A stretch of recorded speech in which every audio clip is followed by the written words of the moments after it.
Hello everyone and welcome for a new part of Demon Soul.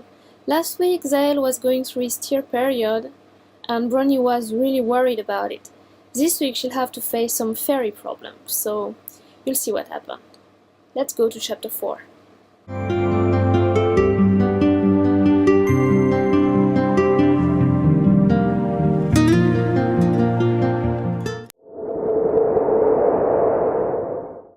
Chapter 4.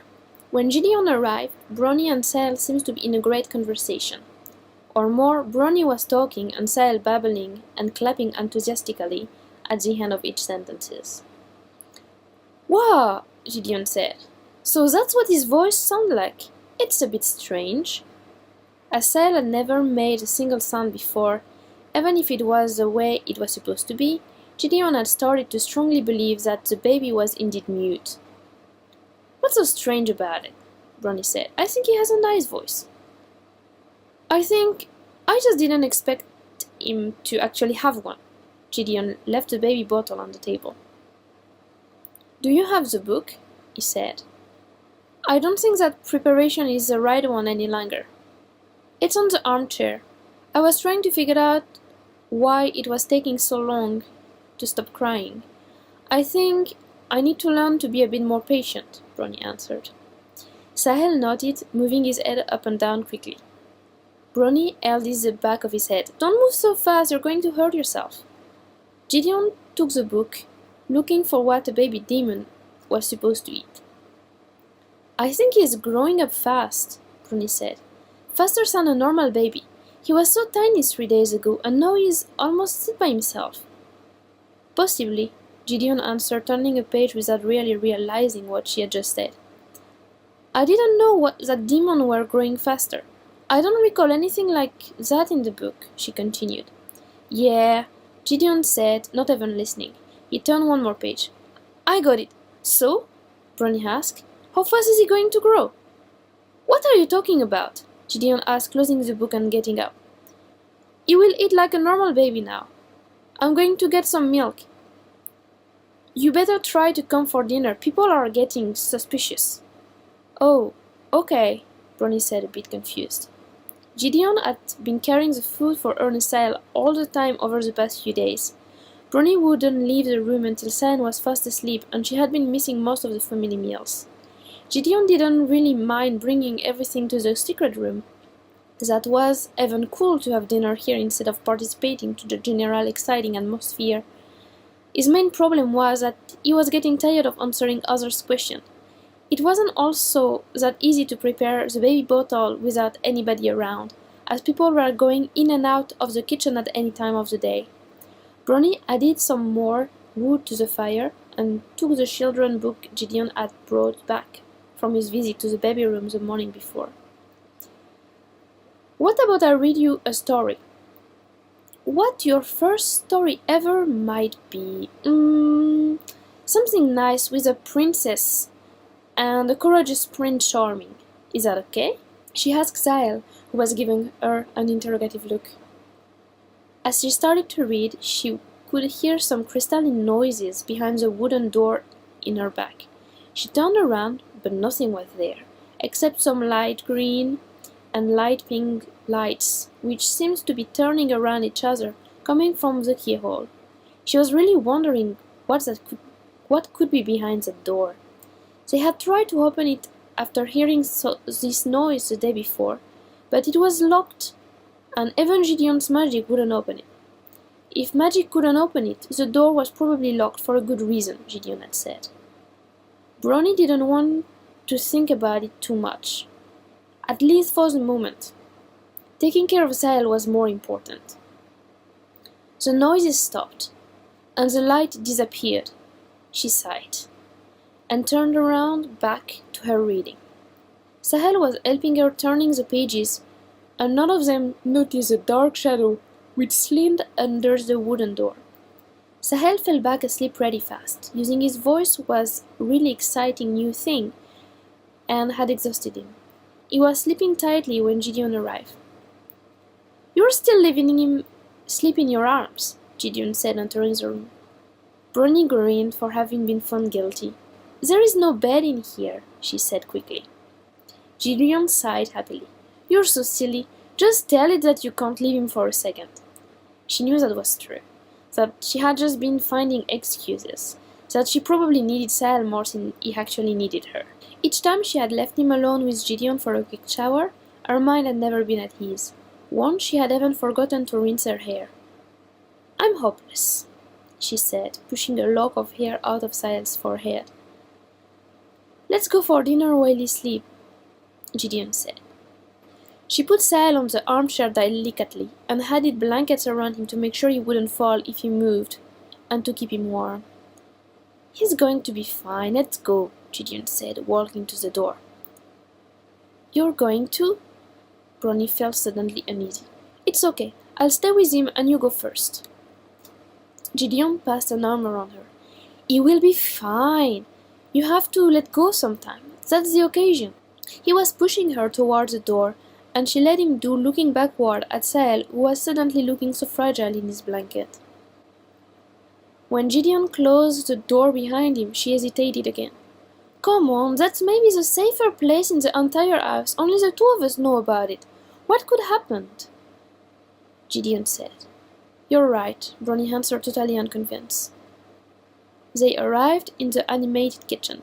Gideon was relieved not to have to answer any question about where Brownie was and what she was doing, but Brownie was not in a mood to be cheerful. She couldn't let her soul leave the secret room where Sahel was all alone for the first time. So, what have you been doing with Gideon all this time? In the library? Michaela asked. Stuff, Brownie answered, and she felt like adding, involving a lot of reading. Obviously, Hiroshi answered, putting some spaghetti in her plate. What else could you possibly do in the library? Hiroshi was Michaela's twin brother, always very calm and helpful. Thanks. Brownie took her plate back and added some tomato sauce and grated cheese on the top of the pasta. Lots of what-if questions turning in her head. So, what were you reading? Michaela asked again. Brownie was too deep in thought to hear the question. With a nose in her plate, she was swallowing her spaghetti without even chewing them. Without even noticing it. Hiroshi pushed her with his elbow. She looked up at him and Michaela asked the question again.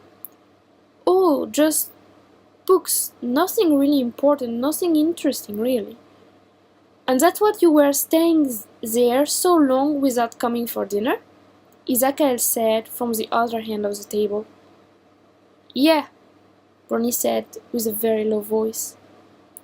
She probably should have talked about some highly exciting stuff, but she was unable to stop thinking about Sahel, all alone in the library, so far away that nobody would even hear if something wrong was to happen to him. She imagined the look on his face if he woke up and discovered that he was all alone and that she could see his wing turning deep green again, and knew how abandoned he would feel. She couldn't bear it any longer.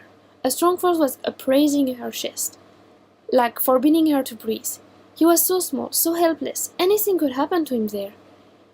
She brusquely stood up, almost making her chair fall on the floor behind her. The silence had suddenly fallen in the room and everybody was looking at her. I'm sorry, she said quickly. I have to go. She rushed out of the kitchen and up the stairs to the library.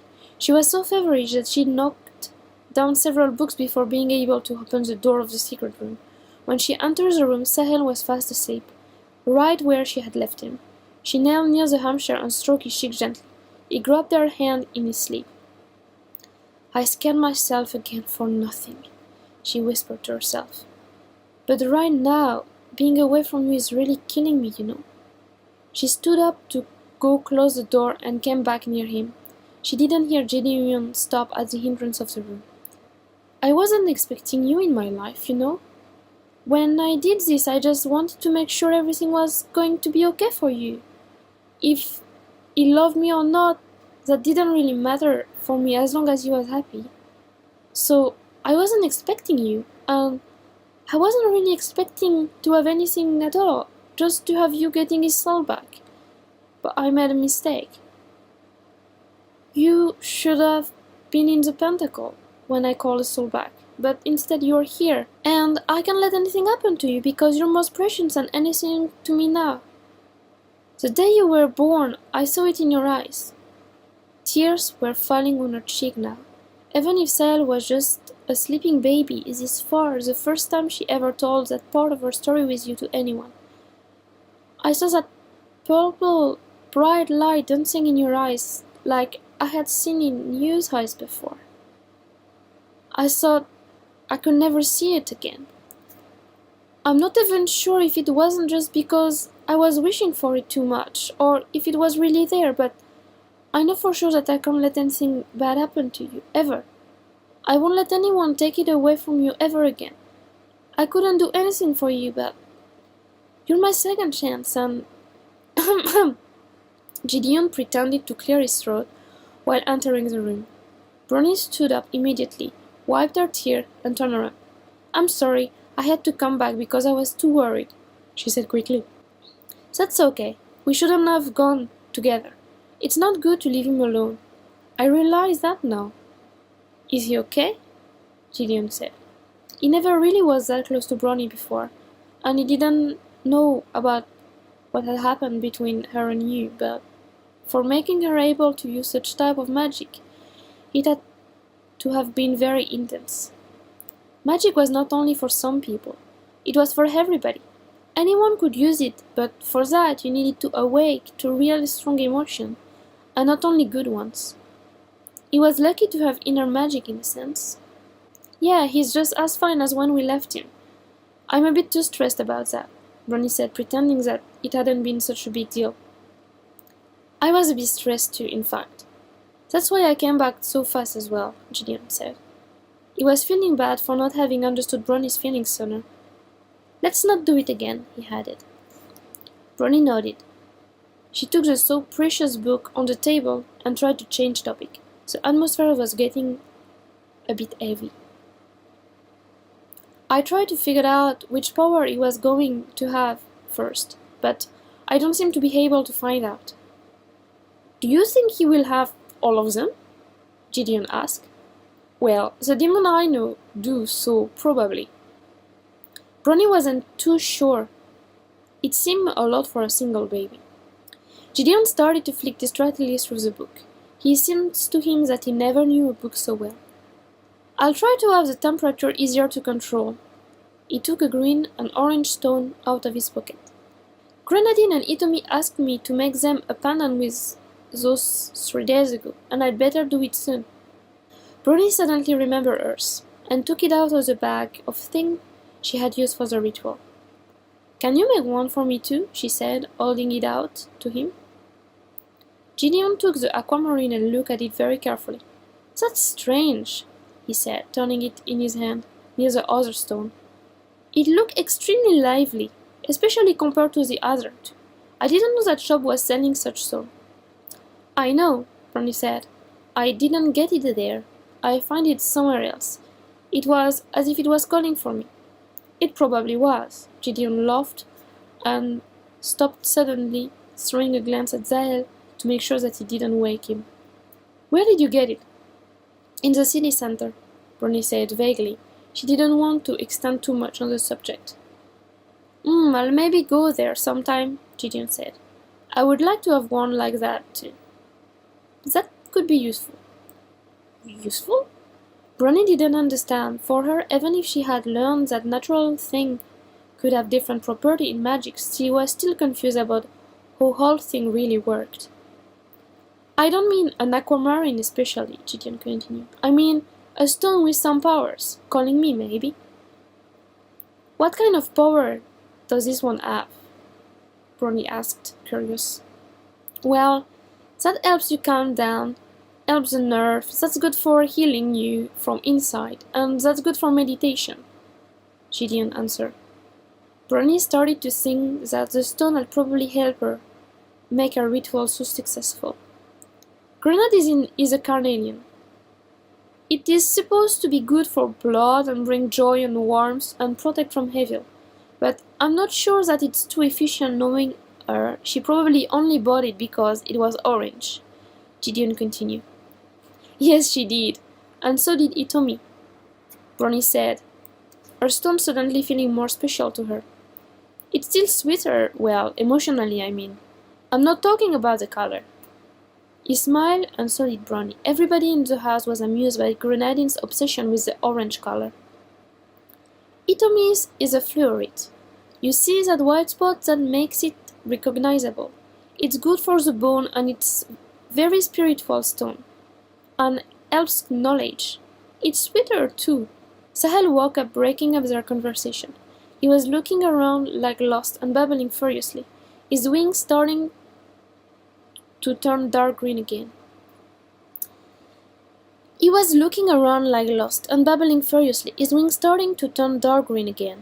calmed down as soon as Bronnie picked him up. Hey, you're awake, Bronnie said. Sahel instinctively snuggled into her.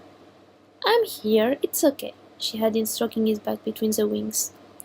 Gideon took the baby bottle they had forgotten while going for dinner to the fire. I'm going to warm that up for you in no time, you'll see. I hope so. He fell asleep just at dinner time. He must be so hungry now, Bronnie said. Sahel was now looking heavily at the baby bottle in Gideon's hand, not understanding why he wasn't getting it now, and extending his arm to get it. Bronnie looked at his sleeve. You will need to get a new pajama. This one is way too small. Gideon got up and gave her the baby bottle. What are you saying? That's impossible. It was way too large at the beginning. That's what I was talking about earlier. He's growing really fast, Bronnie explained. Look for yourself. Gideon looked deeply at Sahel, who was drinking as avidly as usual. Apparently the change from the previous preparation to normal milk didn't bother him at all. I'm not too sure. He brushed his hand in his hair, thinking. Maybe. He looked at Bronnie.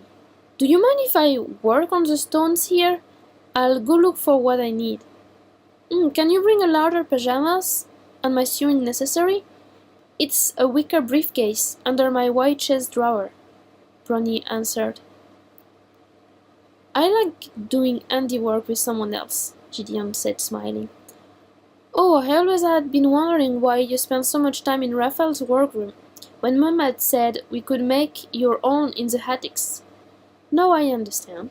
Gideon grinned. I'll be right back. He rushed out of the library. The house was very quiet. Most of the children were already in bed. When he walked past the TV room, he saw through the half-open door, and Kokuzu and Tyrone were watching a football match. That was promising to get agitated pretty soon. Kokuzu couldn't control himself in front of this favorite sport. He was well known to jump and yell and pull his hair, anything you could imagine, in that kind of very excited state of joy suddenly transformed in despair, when his team was losing the ball. Tyrone was going to have a good laugh once again. He pulled the door slowly and closed it to avoid noises which could disturb the others. He first stopped in Bronnie's room to get the briefcase. It was exactly where she had said it would be. It was always amazed how his sister always knew exactly where everything was when he was unable to find his own stuff. The most amazing was probably Mikala. Hiroshi was always coming to ask her where he had left his stuff, and she always guessed it right, maybe because they were twins. He tiptoed slowly in the baby's room to get to their bathroom looking for pajamas, trying not to awake them. They were all fast asleep for a while now. Even Yubi was looking like a little angel, sleeping like that, with the moonlight caressing his cheek. In the baby's room, it was more difficult to find pajama in the next size. They were all looking so big. He finally decided not to worry too much and took a blue one with a big cat head on the front. They could still be able to hem the sleeve and trousers if necessary. He tiptoed back to the corridor. As he closed the room, Alvarin seemed to start having a nightmare. The little druid had been sharing the memory of his ancestor when he was still in the womb, and his nightmares were really frequent. Gideon put the pajama with the briefcase in the corridor and walked back to calm the baby. As soon as it touched Alvaric's forehead, a flow of memory burst in his head, and not the most agreeable one. One of Alzebarin's power was to be able to share his thought by touching other people willingly, but also unwillingly. Gideon had learned more about the druidic world already than anyone else in the house. It had the benefit to improve his magical power. As the memory flowed in Gideon's mind, Alberic started to calm down. Gideon waited until it completely stopped, and he sat a little longer before getting up. The old druid's memory were always confusing him, and it took him few minutes to gather his own thought back and remembering where he actually was. If that was so difficult for him, he didn't even want to think about how it was like for Alberic.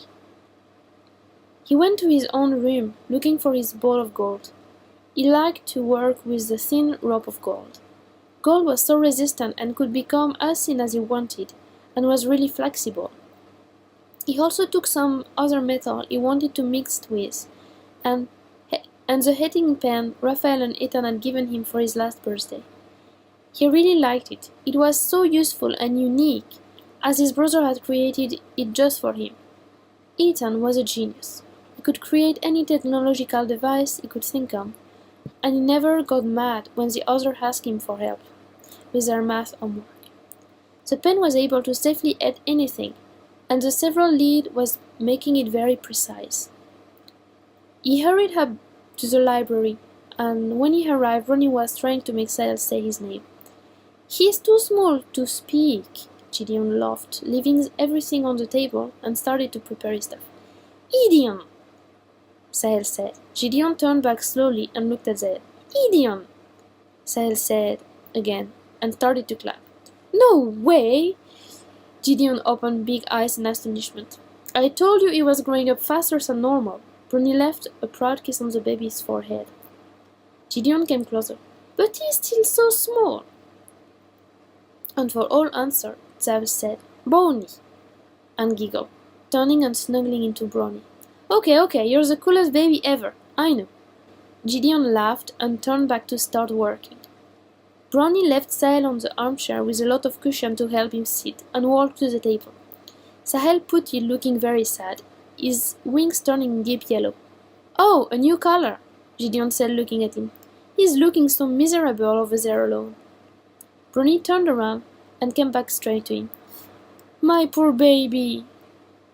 As she picked him up, Sahel started giggling, his wing turning deep pink. "He is such a spoiled child," Gideon said, concentrating on eating a mixture of metal and warming it around the tip of grenadine stone. "I have the strange feeling that won't last long, so I'm spoiling myself at the same time," Brownie said, coming back to the table and trying to measure Sahel's restless wings to make the hole in the new pyjama top. Gideon laughed.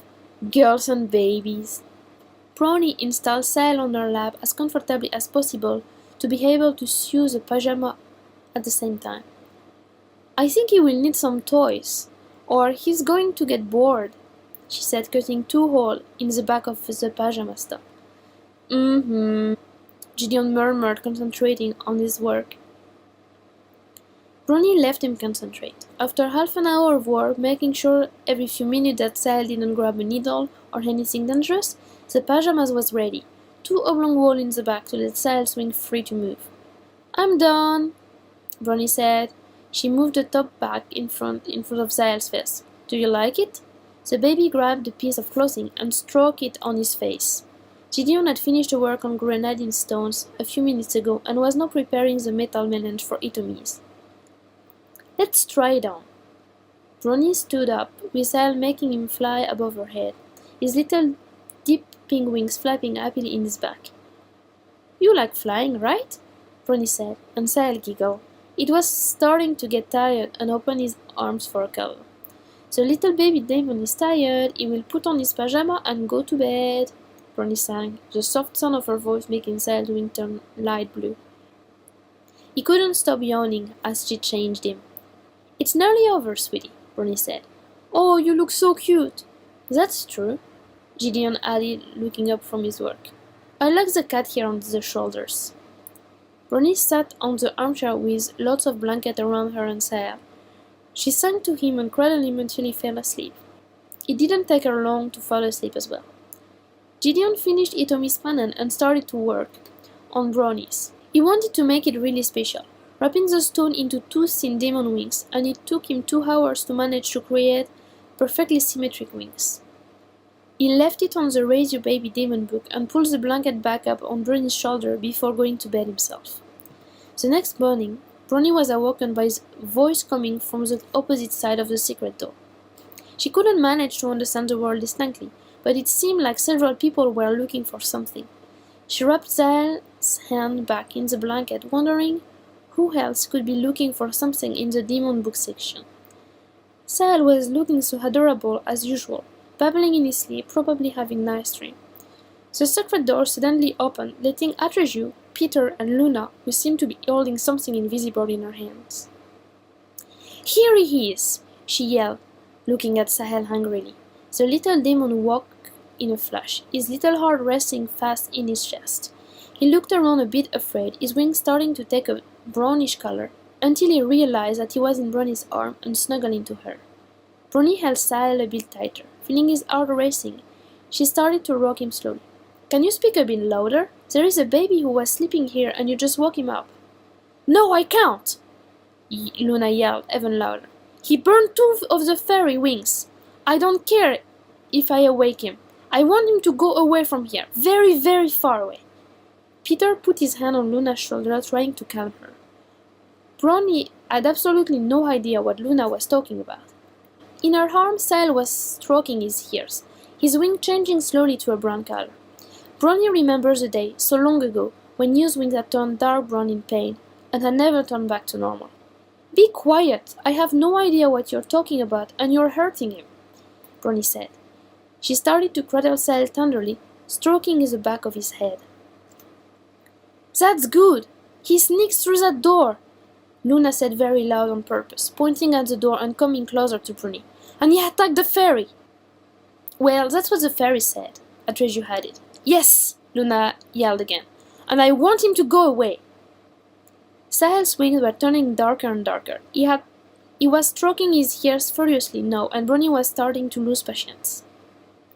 "Don't talk so loud," she said to Luna, looking right in her eyes from above. "Because you are hurting him, and I'm promising you that I won't let you do it again. Then you have to start being careful about the way you are talking to me, because I'm not going to let you continue that way. I'm not Atreyu or Peter. I don't take order from a 6-year-old girl." Atreyu and Peter starting to dance on their feet. Atreyu was just a bit younger than Brownie, and Peter was 10 years old. They spent most of the time with Luna, as she was the authority on fairies. However, they would have seriously preferred to be anywhere else than to face a Brownie getting passably mad. Luna, getting passably mad too, wanted to answer, but Brownie didn't give her the chance and continued. "You are telling me that a little baby who can't even move by himself, and who I didn't left for a minute, opens his wooden door and sneaks out in the cold when he can't bear anything colder than this room, and went to attack fairies in the garden. The door can't be opened. We tried with Gideon.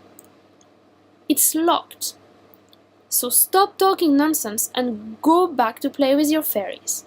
Brownie's voice was so gentle, not to scare Sahel, that it didn't really match her word. Gideon arrived with the baby bottle and seemed a bit confused, seeing so many people in the room. He was the only one noticing the strange shadow moving towards the bookshelf near the chimney. He took his magic wand out his sleeve and walked slowly toward it. "He did it! I know he did! The fairy never lied to me!" Yuna yelled again. "He's not a baby! He's a demon! He's nasty and vile, with his ugly brown—" She didn't have time to finish. With a nervous reaction, Brownie had slapped her across the face. Sahel was clinging at her in pain, and she didn't have time to think about anything else. Luna lifted a hand on her burning cheek, tears of rage falling from her eyes. When she recovered from the shock, she ran away. "I'll get you, Zakael," she said, disappearing in the library. "You'll see what is going to happen." "You have been a bit hard on that one," Gideon said. Brownie sighed. "I didn't mean it that way. It just happened by itself." Atreyu and Peter hadn't moved. Suddenly Peter whispered, "Cinnamon, come back!" Cinnamon was Peter's fairy. She had been with him all his life, and never left him even when he had become unable to see the fairy after leaving the enchanted forest. She was now flying to Sahel. She stopped near the baby fist, and he looked at her. Peter was scared, expecting to see her burn, tears in his eyes, but Sahel just gave her a smile. The little fairy kissed the baby's nose, making him giggle. and flew back to Peter sitting on his hair. "He didn't do anything," Peter said. "Cinnamon thinks he's cute." Brownie smiled, stroking Sahel's cheek. His teeth were starting to get better. When suddenly they all turned to Gideon after hearing, "Gotcha!" That was a sentence he generally used when catching Yobi after the little fox had done some mischief, but this time it wasn't Yobi he'd got. Gideon was pointing his magic wand to a strange, very dark shadow on the shelf. "I think I got the guilty one right here," he said. The shadow, still blocked by the magic wand, took shape. It looked like Sahel, spitting portrait, except for his dark hair and eyes and his grey skin. He wasn't looking happy at all. Everybody was looking at him with a questioning look. Brownie held Sahel a bit tighter against her chest, in a very protective way. "What do you want from me?" the dark shadow asked. "Are you the one who attacked the fairies?"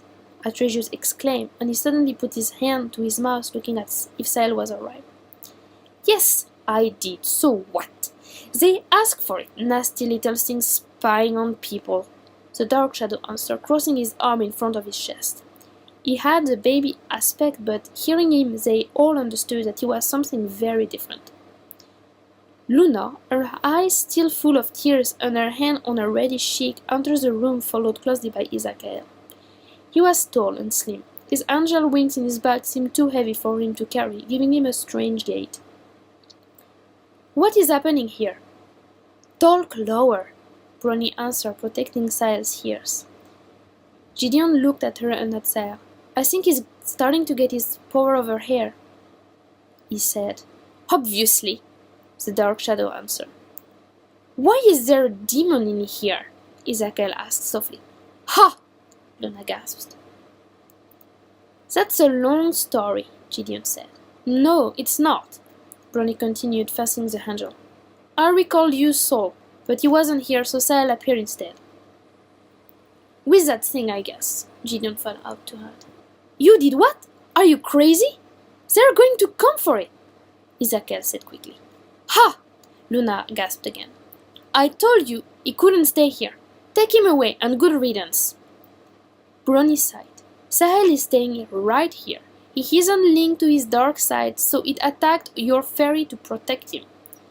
"You're smarter than you look," the dark shadow said disdainfully, attracting everyone's attention back to him. "I find you a bit talkative for a bad guy," Gideon said.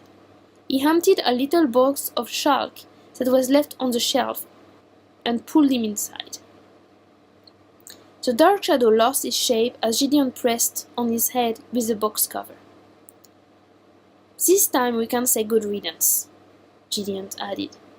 "Let me out!" the deadened voice of the dark shadow said, as it was pressing on the box to free itself.